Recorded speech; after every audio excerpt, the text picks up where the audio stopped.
The Winter Olympics serve as a platform for sports diplomacy. It brings together athletes and officials from different nations. In recent years, China's growing role in winter sports has expanded that dialogue, from athlete development to global event planning. My next guest is an Olympic scholar who has worked on every Olympic game since the Sarajevo Winter Games. Meet Dr. Lisa Delpy Neirotti. I met Dr. Delpy Neirotti in our studios in Washington.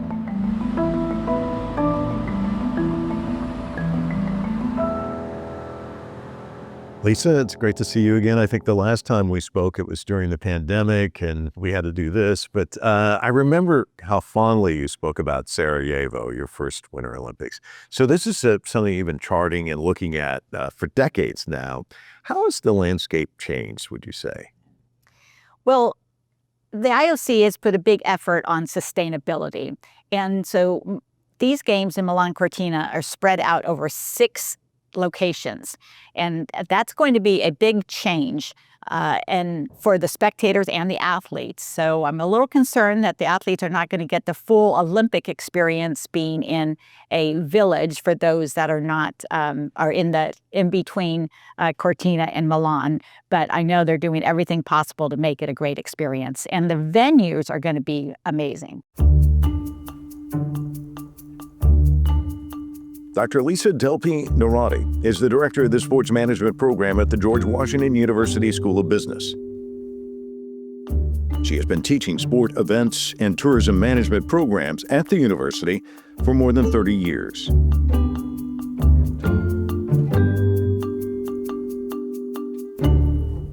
And the business of winter sports obviously has changed from Sarajevo to today. How would you describe that change? Well, I mean, you know, the number of ski resorts, the different manufacturers, the number of people interested in skiing and snowboarding has just increased dramatically, especially in China. Yeah, talk to me about that, because the numbers are kind of staggering, aren't they? Well, I can't believe they have 700 ski resorts, and in fact, they have more skiers than United States does. The only difference is they have 13.5 million skiers. America has 11.8. Americans ski on average of 5 to 6 times versus 2 times for the Chinese.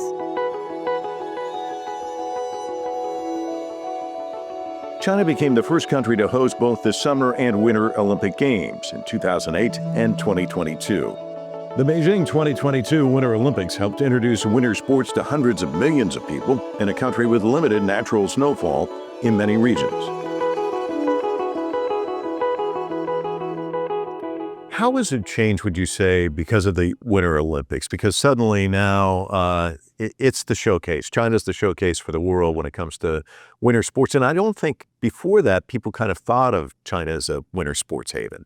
We always talk about Olympic legacies, but I say I am most impressed with the Chinese, how they motivated and inspired the Chinese population to get out and experience winter sports. It wasn't only on the ski slopes, but it was all the ice rinks they built. So I've been very impressed with the legacy of the continuation of increased number of participation in winter sports in China. And following up on that, when we think about these special moments, it's usually the Olympic moment, and that's what sticks with people. And the residual effect probably would be a drop-off. So what you're seeing there isn't necessarily what you see in other countries after the Olympics. So what do you think the magic touch was in a sense?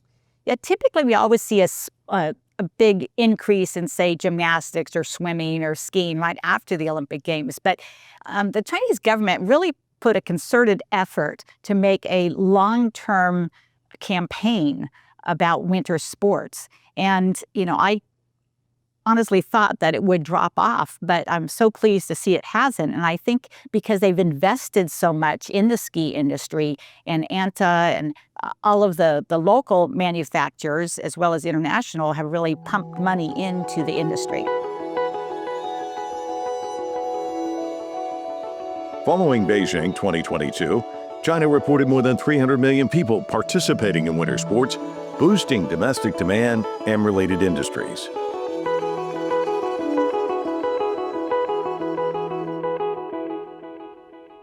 And you mentioned international relationships, entering new markets. How important is that, and how do you establish those ties? Well, I mean, everybody's seen how many skiers and winter sports athletes there are now in China, and so it's a whole new market for them. So Solomon is the official uh, manufacturer of the volunteer clothes and the workforce in Milan, but I know they're anxious to get as many new customers as possible, and China is a great market.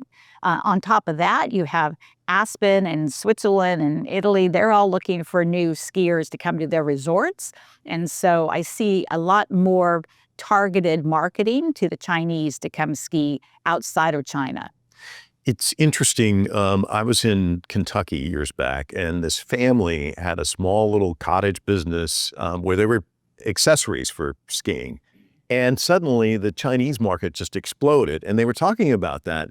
And I think about businesses and in terms of tapping into that marketplace, what's that like for them? Well, skiing is not inexpensive. I mean, so you have a lot of accessories, not only the goggles, the skis, the boots, the poles, but the clothing. And so there's a lot to market. And then on top of that, the ski resorts, if you have 700 ski resorts, just think about the snow plows, the snow makers, the lifts. There's a lot that goes into just the operations of the ski hills as well. And you have media rights, streaming content now when it comes to the Olympics. How does China fit into the broader global strategy when it comes to winter sports content distribution? We just actually had this discussion with my Chinese students at George Washington University, and it's interesting how so many young people are watching the broadcast, but then taking moments from that and going viral. So they'll find an athlete that they just is amazing or has an interesting story, and they'll snap that and then make a story, and that will go viral. So it's interesting how young people are maybe not looking at the whole broadcast, but when they do look at the broadcast, they'll identify something that catches their attention and then makes a story of it. So, it's interesting. You go to Sarajevo and it's dum, dum, da, dum, dum. You see one network, they've got it all. Now you've got all these different platforms. Strategies have to change then? What are you seeing in terms of the landscape and how much it has changed from Sarajevo to today? Well, just look at NBC. You have coverage on every one of their platforms, from CNBC to all their social media platforms, their Peacock. So you have content on every single one of their channels, and a big push on social. You've been seeing the numbers increase for the International Olympic Committee's social media platforms, as well as NBC, and I'm sure the broadcaster in China.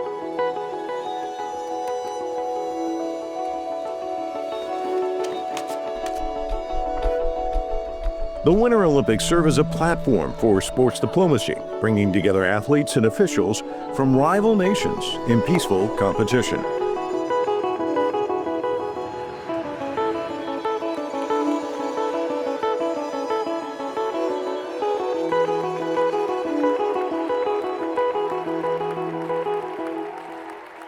I think about Yao Ming enters the NBA. Suddenly they've got like this worldwide audience, a huge chunk there, obviously, in China. And you think about the Olympics and the opportunities there. What are the opportunities for collaboration right now between China and some of these organizations, would you say? Well, since the 2022 Olympic Games, China's held multiple World Cups. So freestyle skiing, half pipe, big air. So those venues are being used, and it's because of those relationships they built during the Olympic Games and the beautiful venues. And what do you see as China's influence moving forward when it comes to winter sports? In terms of, like, you've got the more traditional winter sports venues, China's kind of just emerged on the international stage. What do you see there? I mean, I think it's just going to keep growing, and people realize that the Chinese are a large population, have wealth, and it's a great opportunity to both sell products and for tourism. Let's backtrack to that first time we sat down and talked.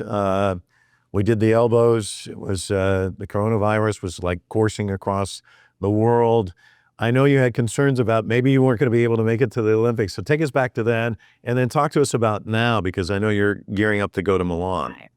Well, it all worked out great. I ended up working for the International Olympic Committee, taking the future host organizing committees behind the scene. And so I was able to be in the circle and experience the games. And I must say they were excellent, despite not having the big crowds that everybody anticipated. The competition was great. The venues were excellent. And so I think overall, congrats to pulling it off during a pandemic. Different experience, though, in a sense? I mean, that must have been surrealistic in a sense. I mean, because you're used to having zillions of people around, right? It is like a dream. I mean, there's never going to be anything like it, and we hope nothing will be like it in the future. But again, we were able to see excellent competition, and that's what the Olympic Games are about. It was unfortunate that more people did not get to experience it. You talked about that experience. Does it change at all over the years, or do you still get that spark every time you're near it? You know, leading up, we're always so busy, but I'm starting to get those butterflies and excitement to be with the world. It's just that once-in-a-lifetime opportunity that you get to experience a new location, and see how the games are different. I mean, I know these will be my 23rd Olympic Games, winter, summer, and if people say, aren't you tired of it? I said, no, because every time is different. You never know who that star is going to be. You never know where that, popular spot in the host city is going to be, where everybody gathers, and it's just that excitement of the unknown. Putting on the Olympics is such a Herculean task, and you've got to do all this stuff. But I think you taking 28 students is probably similar in the sense. You got to find hotel rooms. You got to. So talk to me about logistics, what it's like for you, and what's it like to actually not just see it through your own eyes, but through the eyes of the students for the first time. Right. We start about a year out, trying to find housing and get the students lined up, because our students also volunteer for the organizing committee. So they had to go through the interview process and get the training done. And so it's a long time coming. But now we're very excited to be able to contribute to the games, being volunteers, and we're spread across all the different venues in Milan. What are you looking forward to seeing? Well, I'll be positioned at the ice hockey venue, but I'm also have tickets to the opening ceremony and to some figure skating. How does geopolitics play into this? I know that's a question you get every time, because there's always geopolitical tensions or trouble spots. And how do you see it playing out in Milan? Well, once again, the Russian and Belarus teams will not be there. There will be some athletes that are neutral athletes. And then, there's always other discussions leading up to the games. That's a lot of the talk, because media needs something to talk about leading up to the games. But oftentimes, once we're there, the focus is more on the competition. These discussions are always going to be happening. But what's most important is during the games, can we all come together and hopefully have some peace and some unification? Which is what the world needs right now. What about China? Can you give us a snapshot? What are you expecting from China this time around? Well, Eileen Gu was such a star at the last time around. And, I'm sure there's going to be another breakout athlete that China is going to be very proud of.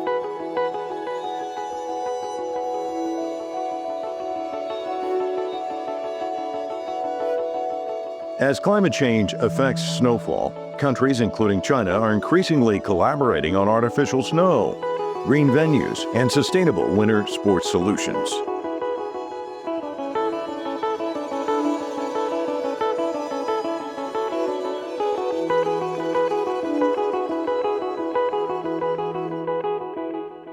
What are the things you try and highlight for your students when you go there to Milan? What are the lessons that you want them to come away with? The lessons that I'm looking for the students to get are how large of event this is, And, when you think about the transportation, you think about the media, you think about the hospitality, the sponsors, there's so many different perspectives. And then most importantly, the field of play, the competition. So you have the officials, the broadcast that has to be there, the lighting has to be right, the sound has to be right, all the technical aspects around the field of play, but then the spectators, making sure that they can get to the venue, have a great experience. What are they doing outside of the venue?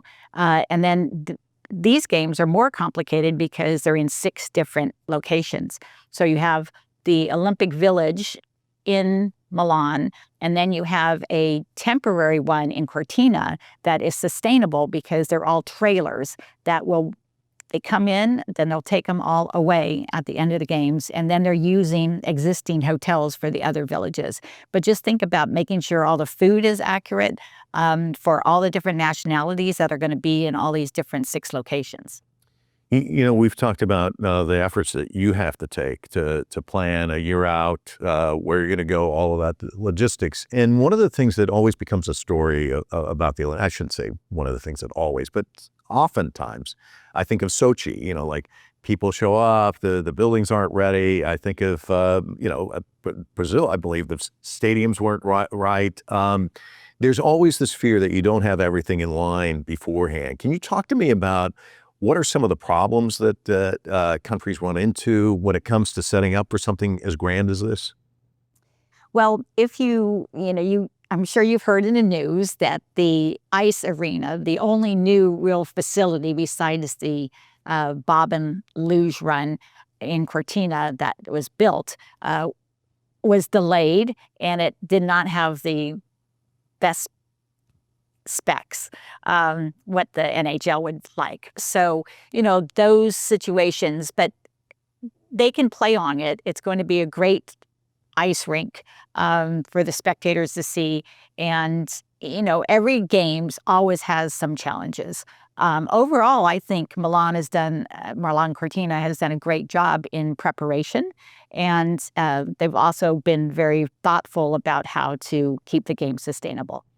I've been to China a lot, and of course, you always pass by the bird's nest, and there's always these kind of legacy pieces left behind after the Olympics. And the thing that's interesting is China has been able to incorporate a lot of these into everyday life. It's not just that we put the stadium here and then, the event goes away. And as you mentioned, there's been other sports events in China since the Winter Olympics. Can you talk to me about how countries are approaching this now? Because it's such an investment. How do they do a long-term look that it's not just, okay, this one event and then?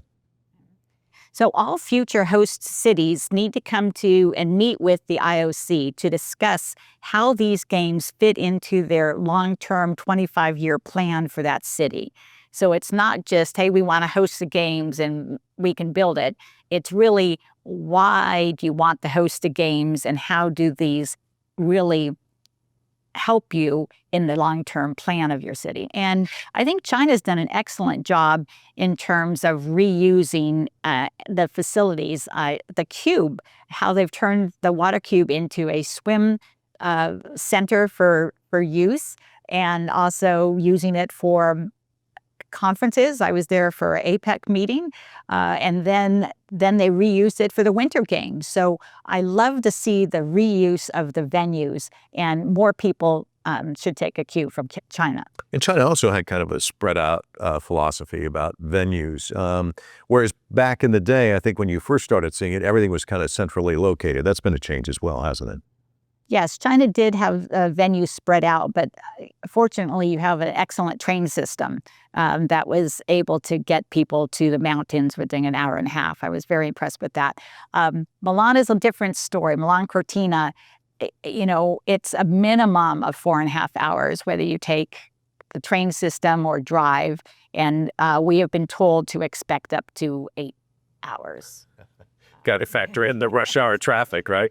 Yes. So we don't know what's going to be happening, but the closest venue, per se, for like freestyle skiing is 3.5 hours one way. So we're talking a lot, big distances for these games. Be like an Olympic event, cutting off people. And but the one that was closest to this was Lillehammer, where many people stayed in Stockholm, and it was a 3-hour train ride up to Lillehammer. But our future ones in the French Alps are going to be very similar. I think we're all very anxious to get back to 2034 Salt Lake City, where the mountains are only 45 minutes away. Get your miles in on your trip. Thanks again. Thank you.